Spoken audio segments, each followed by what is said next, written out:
राजस्थान विधानसभा में आज की कार्रवाई हंसी ठाके से शुरू हुई। स्पीकर देवनानी की ओर से टोका टाकी भी की गई।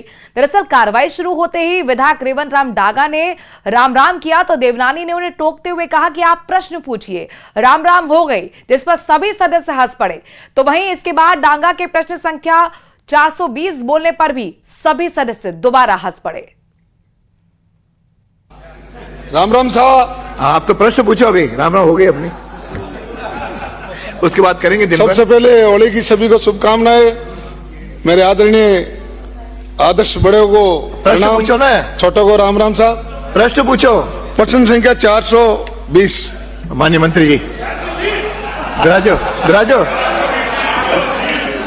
प्रश्न संख्या 420 जो है सो है। माननीय मंत्री जी बोले 420। राजस्थान कोचिंग सेंटर नियंत्रण और विनियमन विधेयक 2025 विधानसभा में पेश किया गया। यह bill deputy CM Premchand Bairwa ने पेश किया। इस बिल को कैबिनेट ने 8 मार्च को मंजूरी दी थी और इसे छात्रों के हित में एक बड़ा कदम बताया था। बिल को लेकर कोचिंग संचालकों का मानना है कि इससे छोटे संस्थान प्रभावित होंगे, जिससे कोचिंग और इससे जुड़ी अर्थव्यवस्था प्रभावित होगी।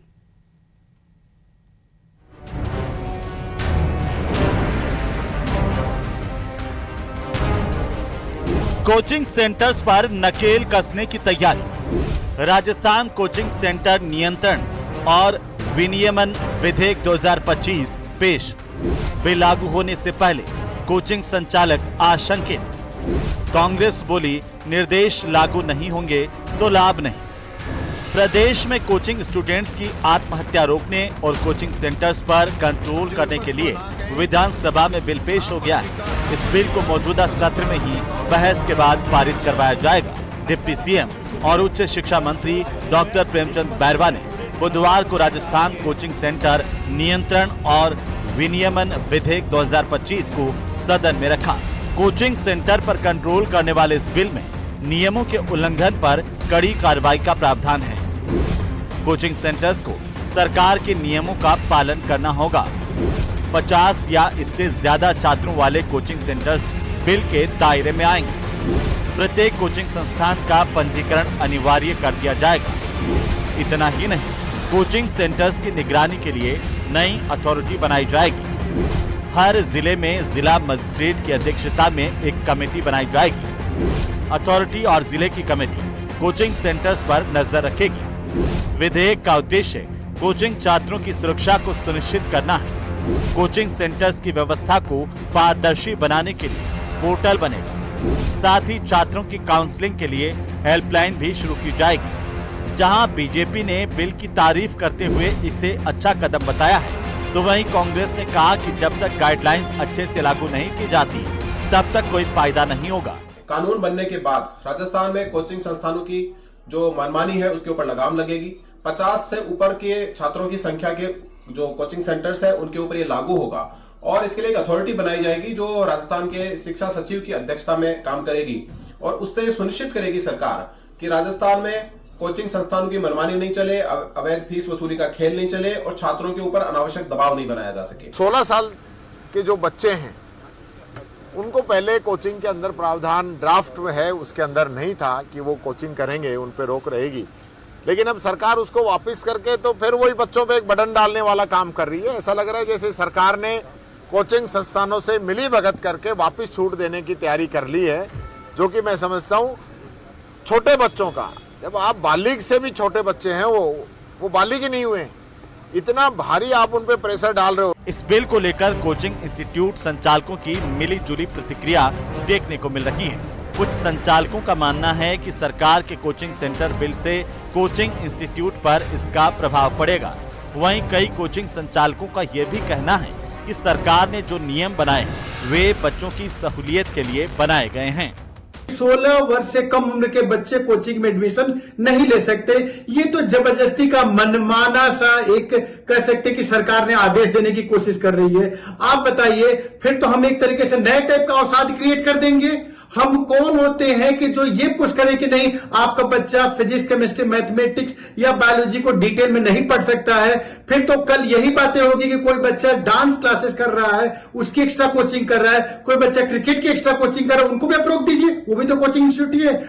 आपको बता दें कि कैबिनेट ने 8 मार्च को इस बिल को मंजूरी दी थी। इसे छात्रों के हित में एक बड़ा कदम बताया था।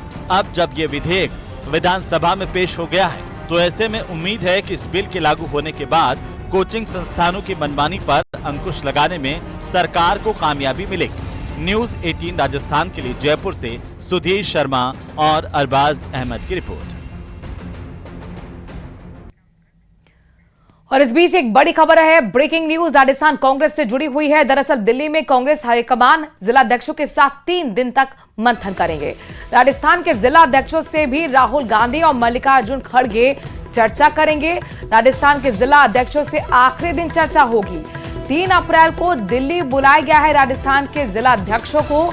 देश भर के जिला अध्यक्षों के साथ 27 और 28 मार्च को और साथ ही 27 और 28 अप्रैल को चर्चा होनी है।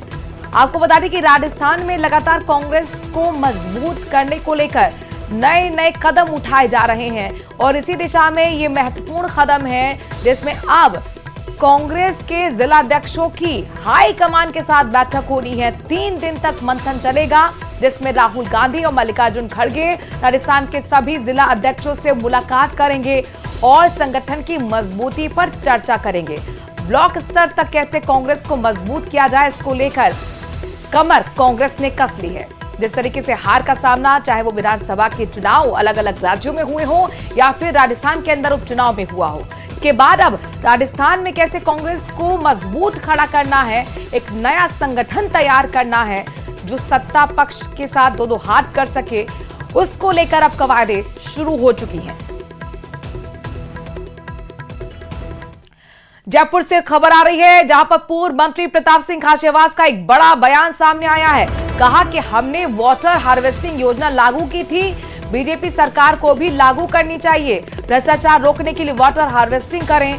बीजेपी सरकार भ्रष्टाचार को बढ़ाना चाहती है, बोरिंग रोकना चाहती है ताकि जल संकट पैदा हो। नरेगा में भी वाटर हार्वेस्टिंग पॉलिसी लागू हो। आपको बता दें कि आज जो कि जल संरक्षण प्राधिकरण से जुड़ा हुआ विधेयक था उसे प्रवर समिति में दोबारा भेजा गया है और इसी बिल पर बात रखी गई है खाचरियावास की तरफ से।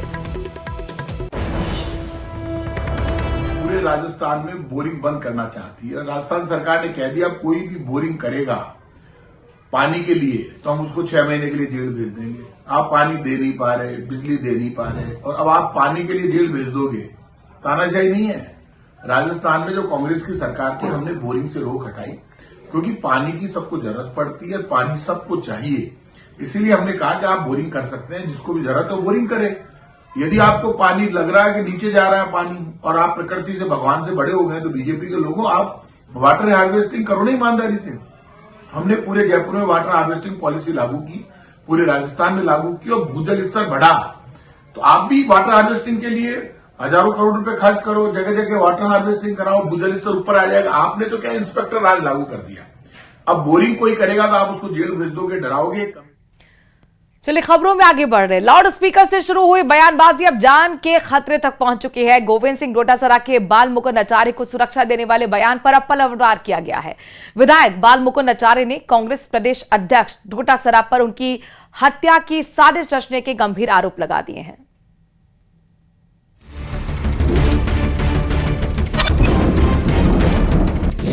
कौन रच रहा है बाल मुकुंदाचार्य की हत्या की साजिश? किस पर बाल मुकुंदाचार्य ने लगाए गंभीर आरोप? लाउड स्पीकर से शुरू हुई बयानबाजी ने लिया नया मोड़।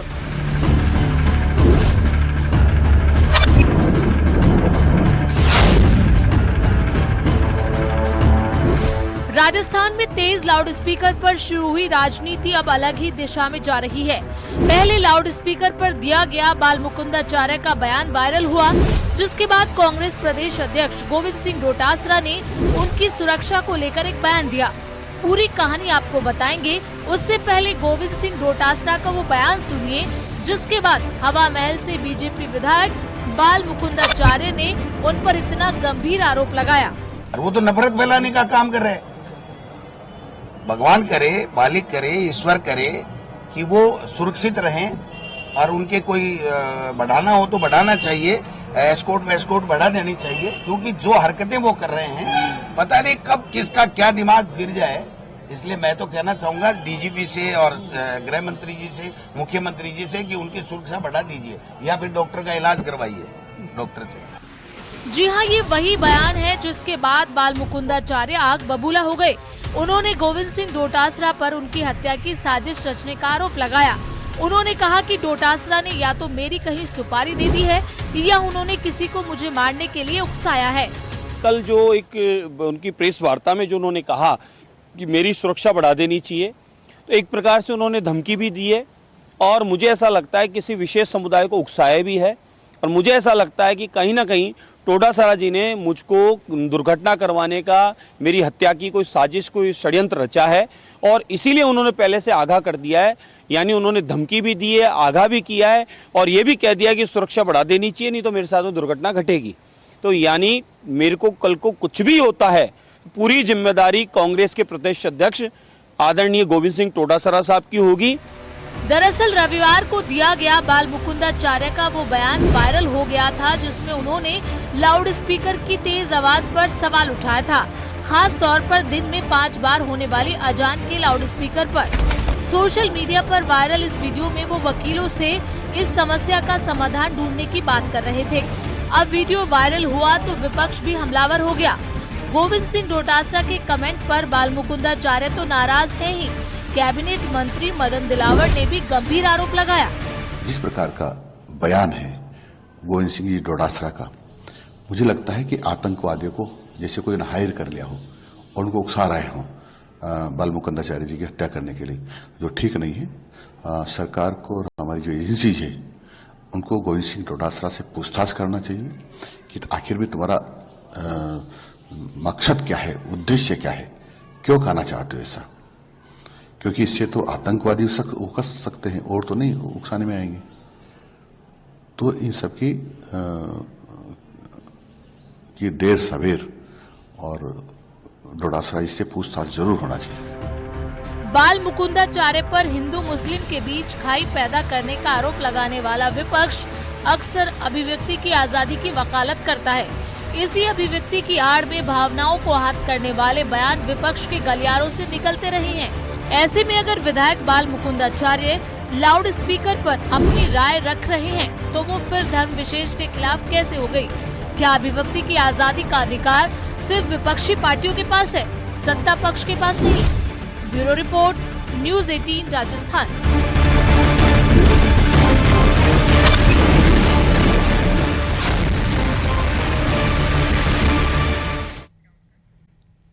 औरंगजेब को लेकर उठा विवाद अभी थमने का नाम नहीं ले रहा है। मध्य प्रदेश के कांग्रेस नेता रेखा विनोद जैन ने ऐसे में भगवान परशुराम की तुलना औरंगजेब से कर डाली, जिस पर विप्र सेना के कार्यकर्ता भड़क उठे और झालावाड़ में कलेक्ट्रेट पर जाकर प्रदर्शन किया।